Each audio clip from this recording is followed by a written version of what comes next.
আজকে আমি তোমাদের সামনে তুলে ধরবো সামনে যে 2026 মাধ্যমিক রয়েছে, সেই মাধ্যমিকে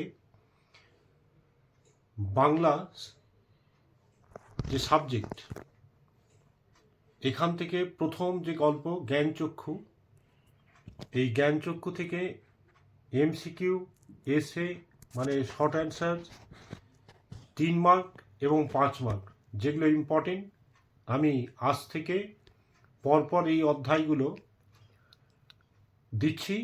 তোমরা করো, 100% 2026 আসছে। জ্ঞানচক্ষু দশম শ্রেণী থেকে যে গল্প, আশাপূর্ণা দেবী রচিত, যে প্রশ্নগুলো এমসিকিউ ইম্পর্টেন্ট।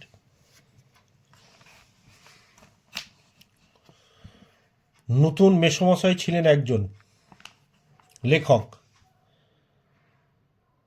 তপন অবশ্য মাসির এই হইচইতে মনে মনে পুলকিত হয়। ভিডিওর মাধ্যমে দেখে নাও, উত্তরগুলো করা আছে। আমি যে প্রশ্নগুলো তুলে ধরছি ওই প্রশ্নগুলো তোমরা করে নাও। যে পত্রিকায় তপনের গল্প ছাপতে দেওয়ার কথা বলা হয়েছিল? এলো এমসিকিউ প্রশ্ন। তপনের হাত আছে কথাটির অর্থ কী? মানে ভাষার দখল আছে তপনের। এমসিকিউ এবং এসে প্রত্যেকটা মানে মিলিয়ে দিচ্ছি আমি।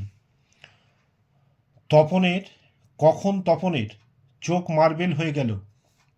এ বিষয়ে সন্দেহ ছিল তপনের। কোন বিষয়ে তপনের সন্দেহ ছিল?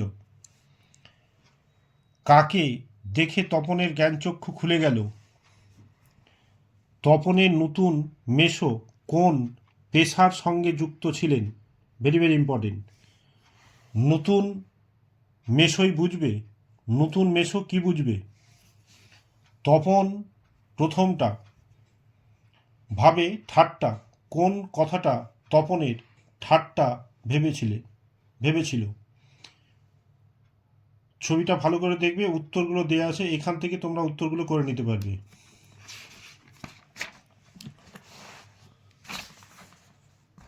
বিকেলে চায়ের টেবিলে ওঠে কথাটা, চায়ের টেবিলে কোন কথাটা ওঠে?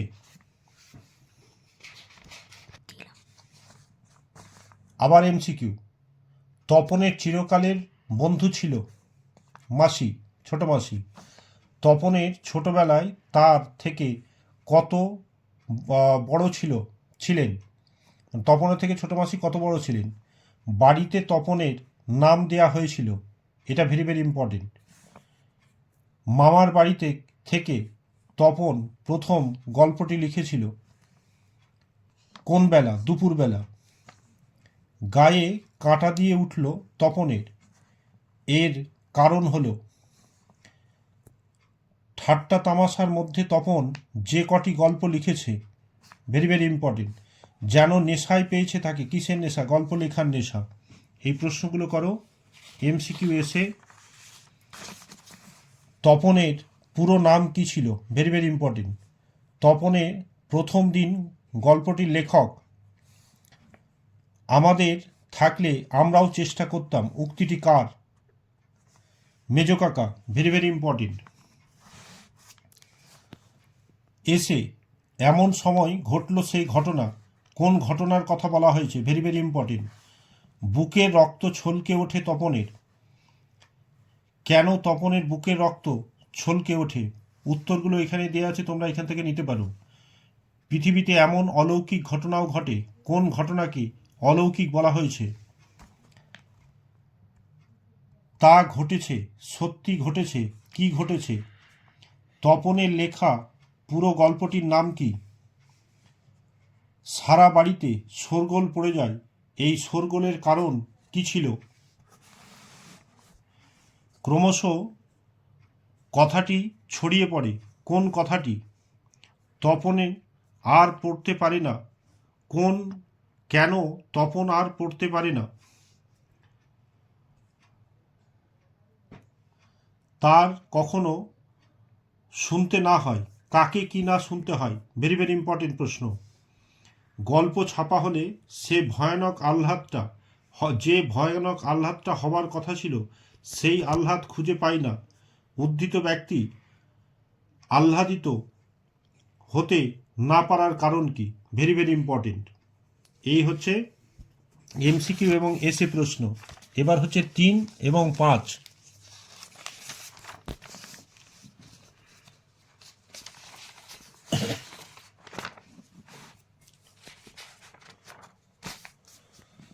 তিনের জন্য তোমরা জ্ঞানচক্ষু থেকে করে নাও।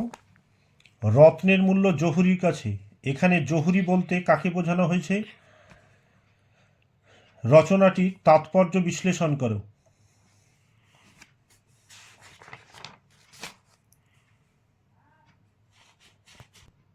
গায়ে কাঁটা দিয়ে উঠল তপনের।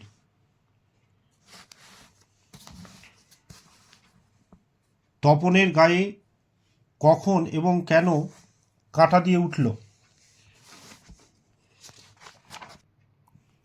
পৃথিবীতে এমন অলৌকিক ঘটনাও ঘটে। অলৌকিক ঘটনাটি কি? তাকে অলৌকিক বলার কারণ ব্যাখ্যা করো। সারা বাড়িতে শোরগোল পড়ে যায়। শোরগোল কথার অর্থ কি? কোন ঘটনায় এই শোরগোল পড়ে যায়? তপন যেন কোথায় হারিয়ে যায়। এই সব কথার মধ্যে এই সব কথা বলতে কি বোঝানো হয়েছে? তপনের হারিয়ে যাওয়ার কারণ কি ছিল?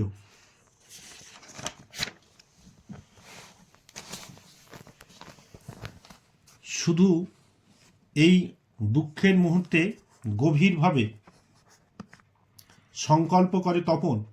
কোন দুঃখের মুহূর্তের কথা বলা হয়েছে? তপনের গভীরভাবে কি সংকল্প করেছিল? Very very important. তার চেয়ে দুঃখের কিছু আর নেই। তার থেকে আনন্দ বলছে অপমানের, কার সম্পর্কে এই মন্তব্য?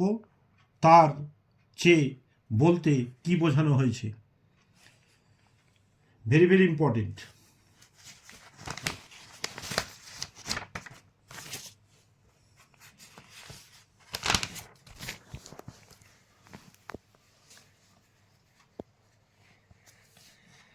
তপনের মনে হয় আজ যেন 5 মার্কের জন্য। তপনের মনে হয় আজ যেন জীবনের সবচেয়ে দুঃখের দিন। তপনের এই মনে হওয়ার কারণ গল্পের কাহিনী অবলম্বনে আলোচনা করো। তপন কৃতার্থ হয়ে বসে দিন গোনে। কি কারণে তপন কৃতার্থ হয়ে দিন গুনছিল? আর দিন গোনার কারণ কি, ফল কি হয়েছিল? এটা আমি মুখে বলে দিচ্ছি। রত্নের মূল্য জহুরির কাছে। এখানে রত্ন বলতে কাকে বোঝানো হয়েছে আর জহুরি বলতে কাকে বোঝানো হয়েছে? এই 3টে 5 করে নাও, এর মধ্যেই 2026-এ আসবে।